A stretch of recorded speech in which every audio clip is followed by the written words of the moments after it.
Nous faisons pour Sylvester Stallone ce soir et l'opportunité nous est donnée car à l'automne, et c'est sorti en France par Metropolitan Film Export, nous verrons le nouveau Rambo Last Blood, et ce soir nous allons voir en copie restaurée le premier Rambo réalisé par Ted Kotcheff, Rambo First Blood.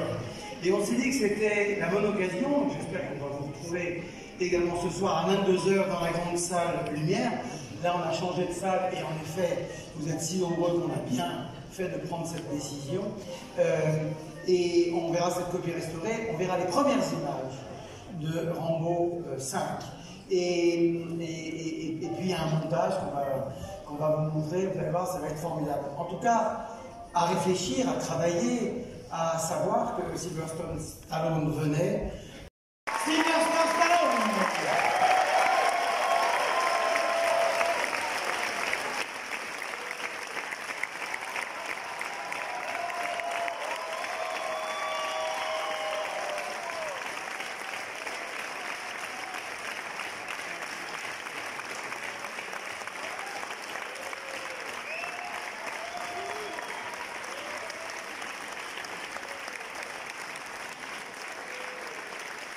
Laissez les téléphones, car avec un téléphone on ne peut pas produire, laissez les téléphones.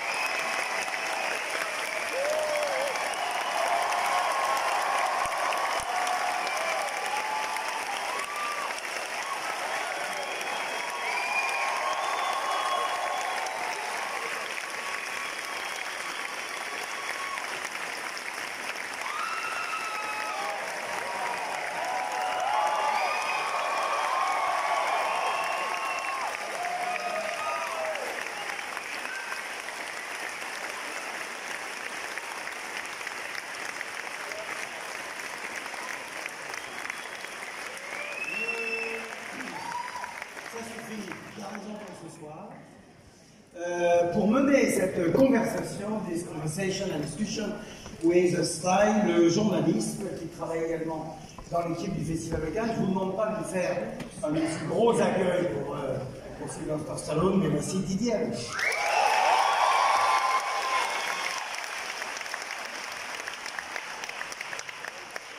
Gentlemen.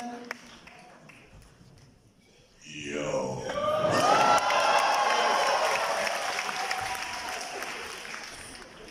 Eyes in Cannes, this is so great. All right, the masterclass will be in English, so if you don't speak English, there is some headsets. I hope you all have them. La masterclass sera en anglais, donc si vous ne parlez pas anglais, si vous ne comprenez pas, il y a des écouteurs pour la traduction. J'espère que vous les avez tous. How are you, Mr. Stallone? I am absolutely sensational. Thank you very much. It's wonderful to be here. It's been a long time, but I love just the energy you guys provide. Thank you for giving me such a long career. Thank you.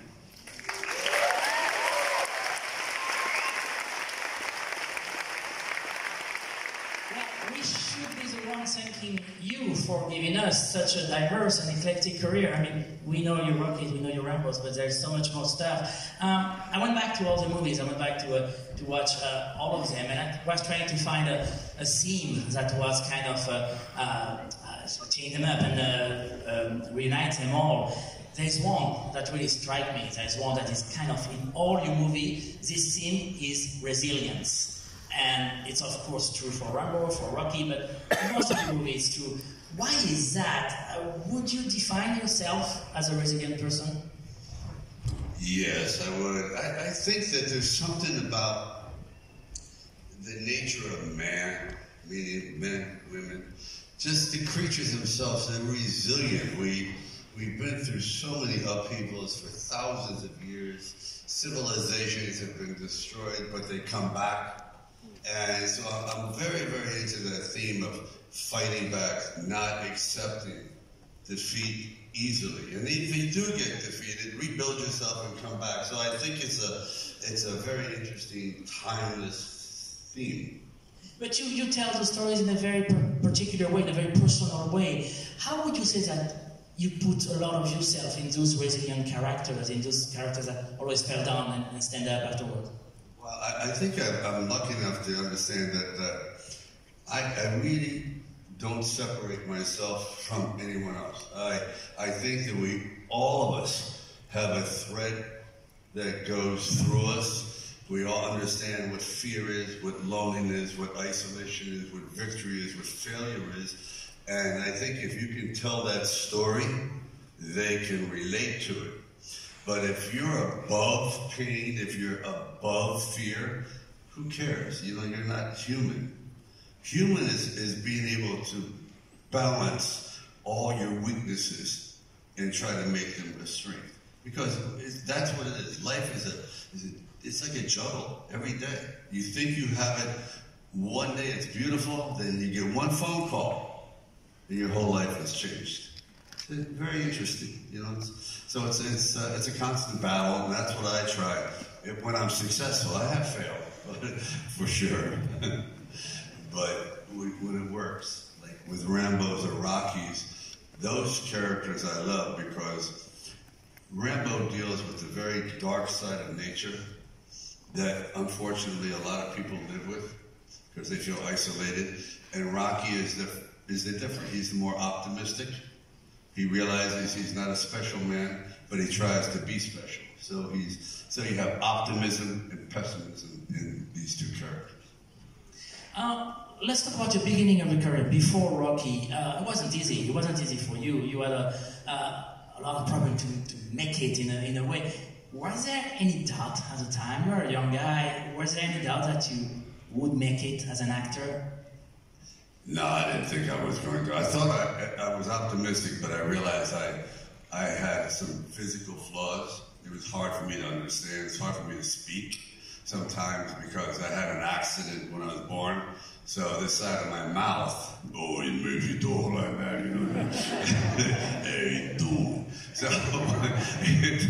So when I would try to get jobs in commercials, the director would go, "What are you saying? And what language is that?" I knew it was bad.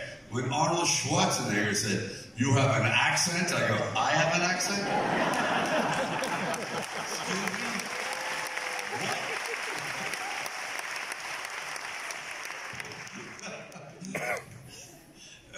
Arnold and I should open up a school for speech lessons. Be perfect. Because if we can make it, anybody can make it. All right, Rocky now. There's so many legends, so many stories about the saga and about your character and about the success of the first movie. But we're kind of forgetting how good was the first movie, how important it was as a movie of its time. I mean, there's tons of books and studies about the auteur movies of the 70s in America. I find it very unfair that Rocky is not quoted more often. Would you say that Rocky is a produce of his times in terms of cinema and also in terms of society? Rocky is kind of a modern day phenomenon. It just is, on paper, it's guaranteed failure. It really is. You have an unknown actor, you have a subject, boxing, which is not very popular in cinema. They've made over 300 boxing movies, and maybe 299 have not worked. It doesn't translate. But I think you're right. Something happened where the movie was done in 25 days. It was very quick. It was under $1 million. But what it is, it just tapped into the idea of here's a man who is very isolated until he finds a woman. And he's reborn. He's reborn in his own life. And it's something, so it's not a boxing movie. And that's what I kept trying to, that's just his job. Like he could have been making bread. He could have been a man who fixed bicycles. But boxing is it's a metaphor, because life is a fight. Two metaphors. Life is a race and life is a fight. That's all it is. And it will always be race against time, fight against the odds. And it just seemed to come together also at a time in America. It was 1976. It was the 200th anniversary of the United States, and all of a sudden it was just a different time, and many films at that time was Taxi Driver, when like Network, All the President's Men, very, very political, difficult, dark time. And I was very naive, so I made Rocky a very optimistic movie, and I think at that time people were ready for a little bit of a change. So I just got lucky, got lucky. And it was a pretty good movie, if I may say. From the casting was unbelievable. I mean, there was people like, of course, and Burt Young, and of course it was Joss Whedon also. What kind of memories do you keep from the shooting itself of the first Rocky? What kind of, sorry? Memories do you keep from the shooting itself? It's like a do-it-yourself. The memories were that I didn't know what I was doing. I just thought I knew. It was an experiment, like boxing. I'm not a boxer. You had to learn. And everyone in the movie was, they worked for free, basically. Worked for no money. There wasn't even a dressing room. We changed in the back of a car. Those clothes that we were wearing were our clothes. You see what I mean? It was just one of those things. So the memory is that great art, something really great can come from nothing. You just never know when it's going to happen. We didn't have a good cameraman. He had never even done a film before. They had sound people, yet they won an Oscar. See what I mean? They nominated. Everything was supposed to be bad. We couldn't even afford a dog. I had to go out and find the dog. Everything. But that's why I tell people you never know where art's going to come up, if you want to call it art or success, because that was guaranteed 100% failure. Even after the movie was made, they didn't like it. No, absolutely not. So they said, we're not even going to release it. And we had to fight and fight. They said, well, maybe we'll put it in a drive-in movie. They don't even have drive-in movies, which means it would be like 75 cents to see. And we finally kept pushing and pushing and pushing, because they didn't want me. They did not want me to play an actor. They wanted Burt Reynolds. They wanted everybody.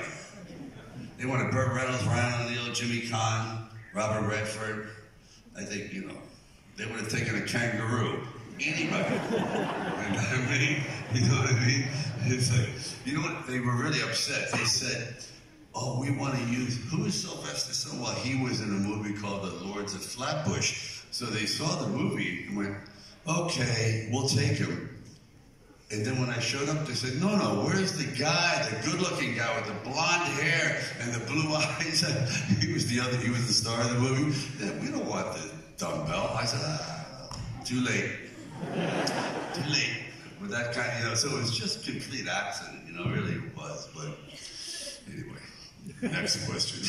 I read somewhere that you kept the two turtles from the movie. Is it true? No, I never. Are they still alive?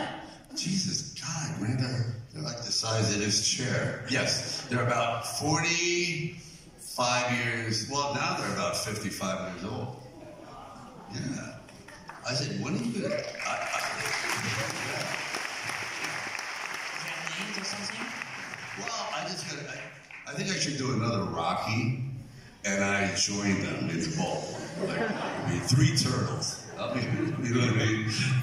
They're my only friends. Everyone's dead except the turtles.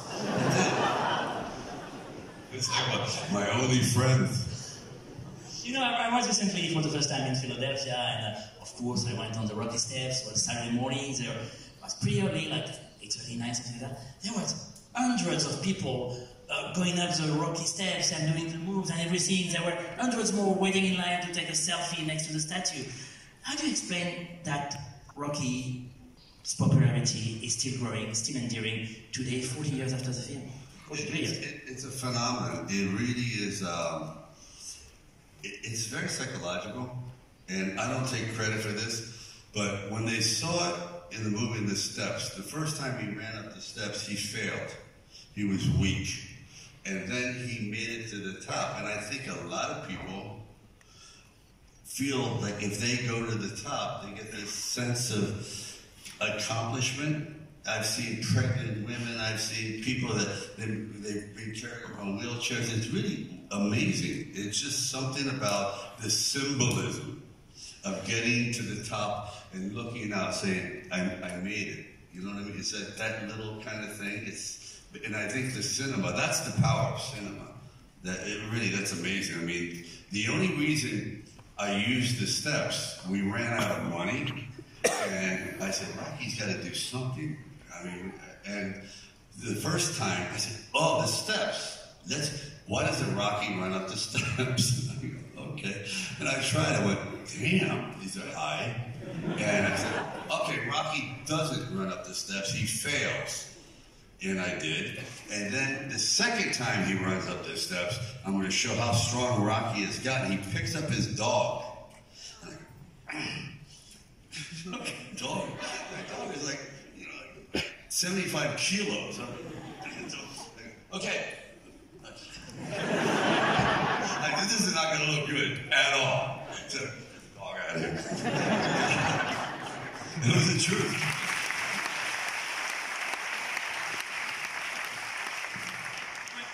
When Rocky won the Oscar for Best Movie, you went on stage with John Avildsen and the producer of the film, and you say this, you said, for all the Rockies in the world, I love you. That was in 1976. Do you think that there are still a lot of Rockies in the world we live in today, and what would be your message to them? Well, I think there's more Rockies and Rockettes and Roxannas than ever before.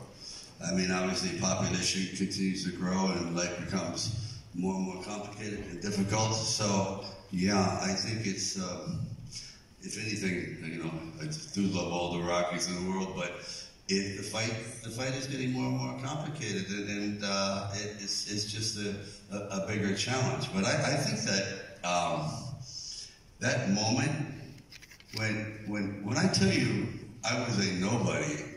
Believe me, the year before I was parking cars. See what I mean? It's that kind of thing. Not that there's anything wrong with parking cars, but that's how fast. You have to believe your life can change. All you need, I'm serious, I've had 100 bad ideas to every one good one. But all it takes is really one good idea. And the failures just make you smarter. Failure makes you smarter. You know what I mean? Sometimes success makes you dumber. Because you think you can't learn anything anymore. Failure makes you smart. Because you learn, you say, okay, now I know how to navigate. I wrote, my daughter wanted to be a writer. So I go, no you don't. Writing is a horror. Writing is so difficult. It's so rewarding, but it's like driving bamboo under your fingernails, because you're challenging yourself, words, in that piece of paper, and it's very mathematical. Writing is just, we're not talking about typing, we're talking about writing, which is an extremely difficult, precise endeavor that requires rewriting and rewriting and rewriting. And you read something, you go, I got it! And the next morning you said, who wrote this shit? It's horrible. This is, you know what I mean? It's really extraordinary. And I recommend people, if you don't have it in your soul to write. So my daughter goes, I want to be a writer. So I brought out maybe 100 notebooks. See, I write longhand. I wish I could write it type. By the end of the day, my hand is like A, B. It's hard. But she goes, all that? I say, yes. For every word that you're going to use, you're going to write 500 words that don't. It's something you have to. So she goes, I think I'll go back to college. I go, yep, you should.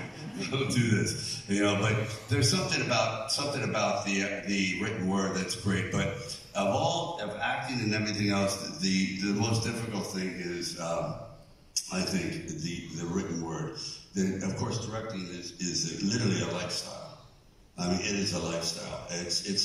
Directing becomes your reality, and everything else is unreality, which is sad. Like you go home, you go, where am I? Because you're so in your mind, whatever. But when it works, it's great. When it doesn't work, it's okay too. You just get ready to do the next thing. The sequels to the Rocky, was it a plan from the beginning? Did you think about that? I mean, even when you were writing, I know that you wrote the first one in 3 days, something like that.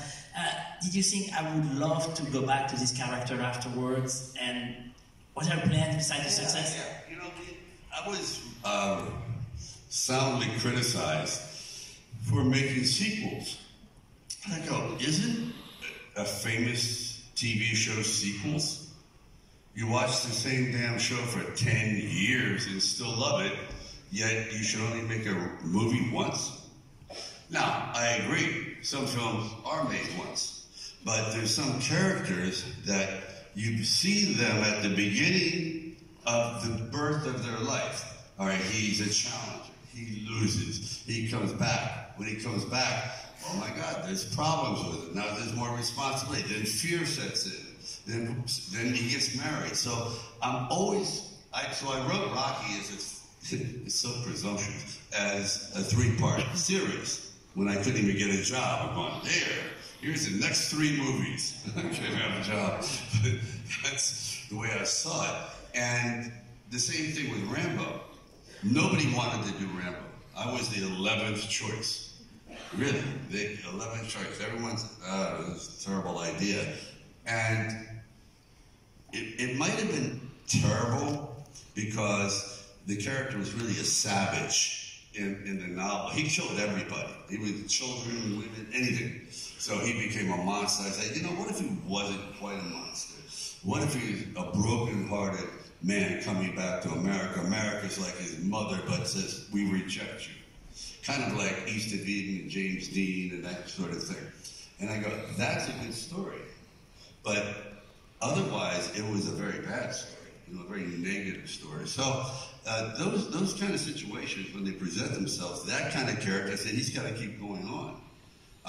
Plus, I really hate to see people like die. I'm sorry, I just don't like it. Maybe you could get wounded and walk away, but I just don't like to see the ending. Every time, the last 3 Rockies I wrote, he dies. But every time. But I change it. I start out with the premise. Logically, they should. Rambo should have died in the second one. But there's just something I go, you know, let's just push it.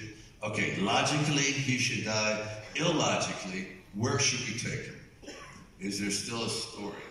You know, so I just don't believe in reality all the time. I said maybe the beauty of art is you can mess with reality. You can create your own reality, you know? That's your job, monsieur. The first Rocky, the success. After that, the choice of film are pretty clever. I mean, there's a movie that I really like called Night Hawks, your first lead as an action hero. There is the Johny Hoque movie, Escape to Victory. There's also, Cherry talked about it, Feast, Barnum and Jefferson. Those choices, how did you deal with the success at the time? How did you make the choices? How did you leave this post-Rocky time? The choices? Yeah, at the time, after Rocky, after the success. Well, I knew that I was kind of limited as an actor because of physical type. I think quite often, especially acting students, they think, you know, or they're taught that to be as versatile as possible. And that's a nice theory, but that's not real. That's not going to happen. You know, you have a certain thing that you can do well. I can do this well, and that guy can do it better, but he can't do what I do, and that's what makes drama so interesting. You see what I mean? There's certain characters. You know, Dustin Hoffman's not playing Rambo, and I'm not playing Tootsie. See what I mean? It's like, it just I want to see that. You know. So, you know, it's that kind of a thing. And so I thought I would, like, focus on something that I love mythology, and I see, especially today, that it's man against himself in the system. And I just try to stay with that and perfect it and not try to go outside my box too much, because there's other people that can do those things better. And I say that's their job. And I just want to do what I do as best as I can. And every time I venture away from it, I end up in Stop or My Mom Will Shoot. And it's like horrible. Like Rhinestone, I go, what am I doing here? You know what? Who talked me into this? And I said, okay, get back to where you once belonged. In the middle of all this comes directing. You started with Paradise later, you told us about it. There's also Rocky 2, Rocky 3. Let me ask you a very simple question. What made you want to direct at the time? What was your inspiration for that? Okay, the truth is, I didn't. I like looking at things with perspective. For example, just sitting here, I thought, because I paint a little bit, so I'm always looking at perspective. Like, what if that bottle was there and the light came in, and so on and so forth? Wow. Rocky goes on to win Best Picture, and the director won for the Oscar. So I wrote Rocky 2, and the director hated it. I thought it was pretty good. He goes, never. It's horrible. We want Rocky to get involved. And when he becomes corrupt, he starts drinking, starts going to the Playboy Mansion. Anyway, no, I don't think so. That's not where he's going. That's not the character. So he goes, I don't want to do the movie. And he quits. And I went, wow. So they said, why don't you direct it? Okay. And that was the beginning, because I had just did one called Paradise Alley, which is, and I go, and everyone, they didn't like Paradise Alley either. They thought it was a little odd. I loved it. I thought it was kind of crazy, but it just, so anyway, they released, so you want to talk about difficult? They released I'm 1 week into directing Rocky 2. Rocky won the Oscar. So everyone's going, why is he directing? Why isn't the other guy directing? He won the Oscar. That's a big problem. During lunchtime, I go out, Paradise Alley premieres that day. I go into the theater, there's 4 people. 4. I swear, in Philadelphia, 4. And I go, oh my God, this is a real learning moment, Sly. You have to walk out of this theater, a disaster you just saw, and go back and direct the sequel to an Oscar-winning movie. No pressure.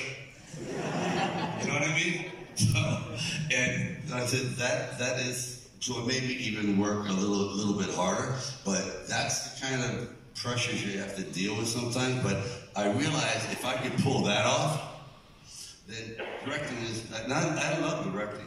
They said every time I directed too much and I literally burnt myself out. I'm ready to do it again, but we went from directing Rocky, the last Rocky Balboa, which is rough. Then we went into Rambo, which is unbelievably difficult, and then Expendables, which like, so there was a lot, and that's 1 film per year. So you never went home, you never slept in your own bed.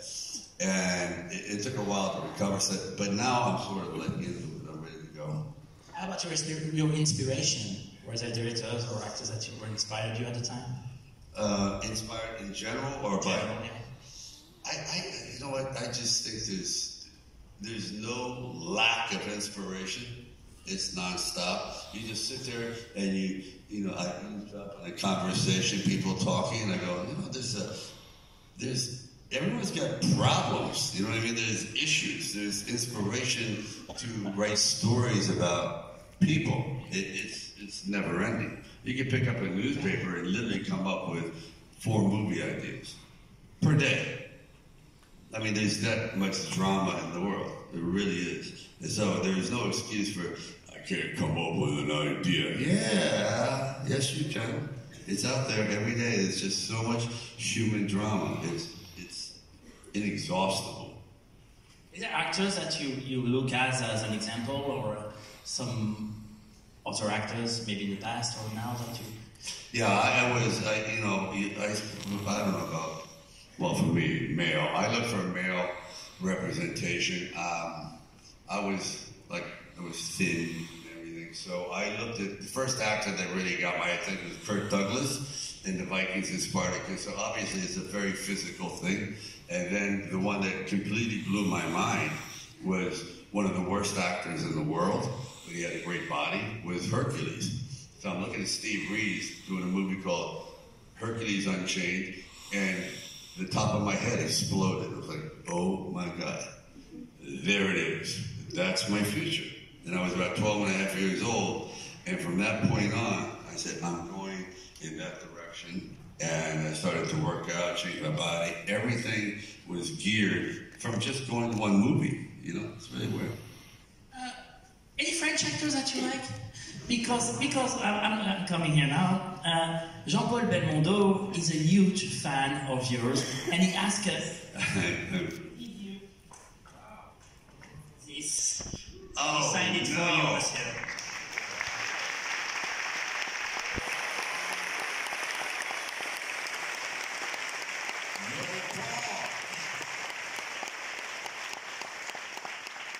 Really signed it for you. Oh, he's a really big fan. He did. I wanted to do the remake of Borsellino like 100 times, and it could never happen. Yeah, but yeah. Really? Absolutely. Did you talk to him about that? Well, there was just so many. I think Alan Delon controlled it at the time, and it just was very difficult. And it just. But I thought, yeah. You know, years ago I wanted to do it with, you know, like Kurt Russell or something like that. But it was a long time ago, maybe 20 years ago. But I love Borsellino. I bought the music, played it all the time. It's a great film. Talking about directing, I went back and watched all the movies that you directed. And your directing was getting more and more precise, and more your character were better and better defined, movies to movies to movies. And in terms of boxing scene, Rocky IV is unbelievable. I mean, I'm going to have people screaming after me, but for me, there is two ways of shooting, two models in terms of boxing scene. The first one is Raging Bull, and the second one is what you do in Rocky IV. What was your approach of those scenes? I'm not talking about techniques, but more philosophically. How did you want to show them? Okay, I wanted people, you know, you talk about Raging Bull and Rockies. Completely different universe. I always saw Raging Bull as a fantastic biography. You know what I mean? About primarily the man. Rocky IV was going to be about this battle. And I said, this has got to be something that I have to find a superhuman being as an opponent. Somebody that is so overwhelming that. And at first, I said I was looking for just some big, giant guy, and I said, and I met many big Russians, playing the character, and then Dolph Lundgren walked in, and I hated him immediately. I hated him. I go, why do I dislike this guy so much? Oh, that's right, he's perfect. Perfect. This is what I would imagine they would create as an athlete, somebody who is literally perfect. Indestructible, shoulders, calves, forearms, giant butt, neck, back, everything. I went, this is interesting. And Rocky is all flawed. He's shorter, he's this, he slurs, you name it. You know, that kind of thing. So then we had to create this fight. Dolph Lundgren's a real fighter. And that helped a great deal. But it took months and months and months and months and months and months and months of rehearsal, because that fight you saw, we did it in 2 days. Now, give you an example. The Creed fight took a month, 1 month. This took 2 days because that's how much rehearsal and how many days we lived it. And it was so. When I look at that film, I'm serious. I go, any phone calls to me like that. Kind of thing. Oh yeah, for real. God, that really made Dolph's ego go like, oh. Yeah, but it's true. It was like no bullshit, really rough. Yes, did we hit each other all the time? No, but boy, were there a lot of misses. And the gloves they had there they don't even use them anymore. They're illegal for men. Oh yeah, they're so dangerous. They're so small. And then when you put it on him, it was like a little thimble. But yeah, it was. I loved it though, because it's one of those things that I'm never going to do this again. But at least it's on film. But it also in Rocky IV, which people go, oh man, it's all montage. It was supposed to be montage. The whole thing was designed. I said, I'm going to make a montage movie. we sort of know what the character is all about. I don't have to explain who Rocky is by the fourth one, right? But I do have to show the journey. I want to show the phenomenon of what's happening and the money and the wealth and the fear and who Dolph Lundgren is. I said, that's montage, so let me just take an experiment. So critically, I got murdered, but financially, it was the most successful of the group. So therein lies the dichotomy. I love it. I suppose you did. I like everything except that stupid robot. I don't know where that came from. I don't know. To this day I go, why do they have a talking vacuum cleaner? I don't know. Literally, I'll show you how impressionable I am. I think I was at a pizzeria, and then there was this robot, and he was like, buy a pizza, buy a pizza, buy a pizza. For real. And I go, wow, that thing's kind of cool. And I didn't realize there's a guy in the other room. Buy pizza, buy pizza. And I go, hey, you know, I want to put that in the movie. He goes, okay. And that's the truth. Next thing I know, I have this dumb robot in the movie that we never even talk about it again. It just disappears. There's a robot. Yeah, that's gullible. That's me. All right, most Hollywood big names becomes legend when they have one iconic character in their career. You, 6 years after Rocky, on October 22nd, 1982, the American discovered First Blood. Rambo was born. And to say that it strikes a chord in every member of the audience in America is an understatement. I mean, whatever your politics was at the time, you felt something for Rambo. You went for the character more than the politics. It was the Vietnam, few years after the war. There was a big controversy in America about what to do with the veterans. How did you take that at the time? How did you realize that it was way much more than just an action hero? That came slowly. Truthfully, I'm almost like a political atheist. I wasn't. I hadn't even voted before, really. So it had nothing to do with politics. I just thought, this is a great story. This is an interesting story about alienation. Then I started to do research, and I realized that so many veterans were coming back, they were so damaged, and there were so many suicides. I thought, you know, maybe this can have some benefit. In the original book, Rambo is so damaged that he has to be killed at the end. He's a savage. He's a killing machine in the book, yeah. He's Frankenstein. And I go, that's not the message. If I'm going to make this movie, I have to be responsible for thousands and thousands of men that are ready to kill themselves. There were 25,000 suicides a month from veterans. So I thought, let me just take it right to the edge. Let me just change this character a little bit. So at the very end, he expresses his angst, his loneliness, his mental situation, and the audience can now relate to it. But it was not by any means ever supposed to be a political statement. It became one. And it did. It took on a life of its own. But I never went into a movie ever saying, you know, I want to make a statement here about one situation or one group versus another group. I don't think I'm smart enough to do it. That's not my strength. I'm not a political animal, never have been. I don't want to be. I'm just a storyteller. But oh my God, Rambo became like, once the president, like Reagan goes, I saw Rambo, and he's a Republican. I went,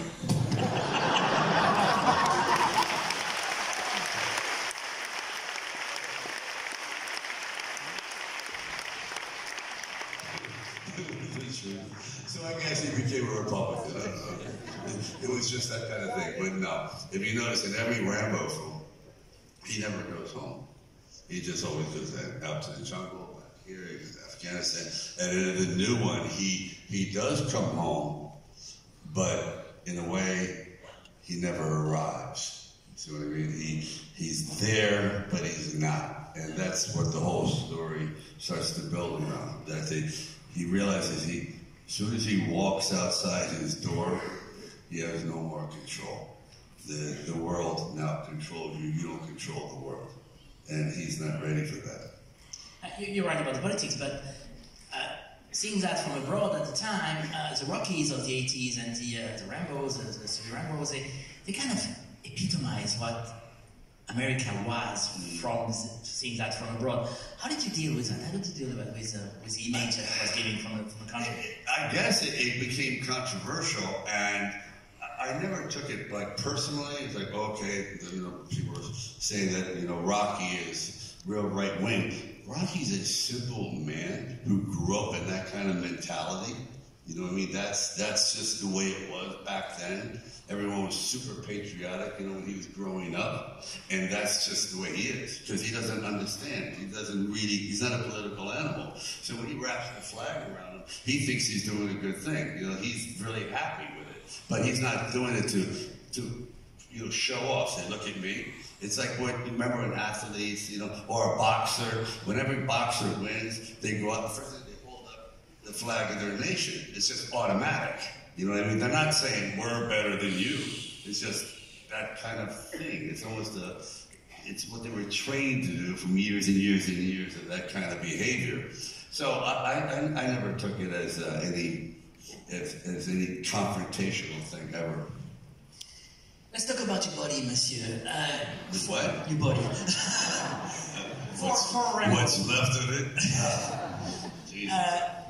Starting at the third Rocky and the second Rambo, you kind of really worked your body in a very special way. It was kind of you're a painter, you're an artist. Did you feel that you were working your body and your muscle? I mean, at the point you were at 2.8% of body fat in Rocky 3. Yeah, I wasn't doing I didn't think that was possible. Did you work your body as an artist? Sculpture work is art? Yeah, I did. I thought that if you start to change your body, and I found this out in Copland, when you start to alter what is your natural size, you react differently. It literally changes your personality. And you get to the point where you're like really great shape, you become very narcissistic. You want to walk around naked. Like that kind of a thing. And then if you don't, you wear a top and you go, maybe I'll wear a poncho today, that kind of thing.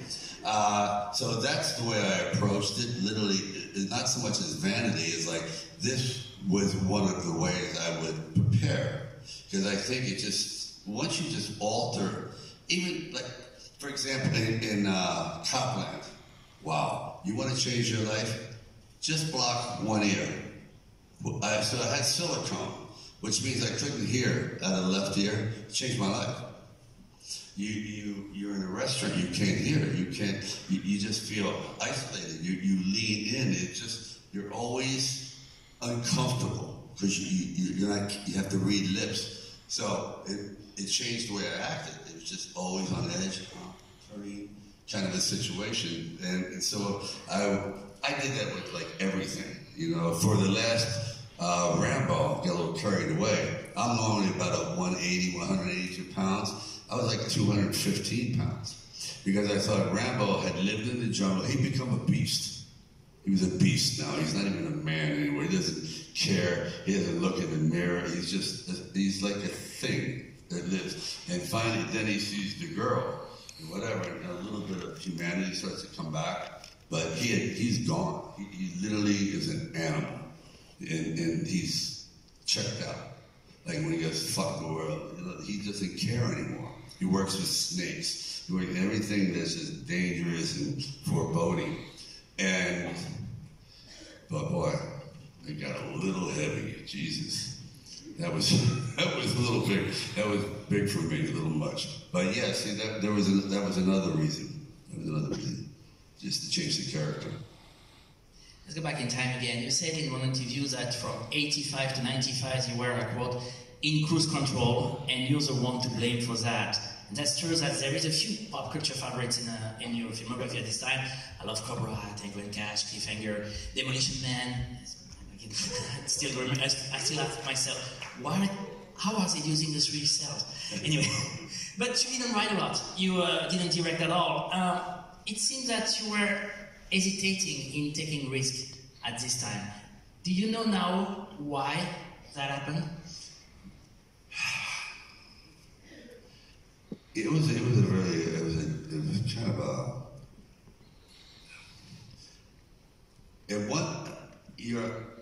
as an actor, I got put on autopilot. And by that, and I'm not blaming anybody, but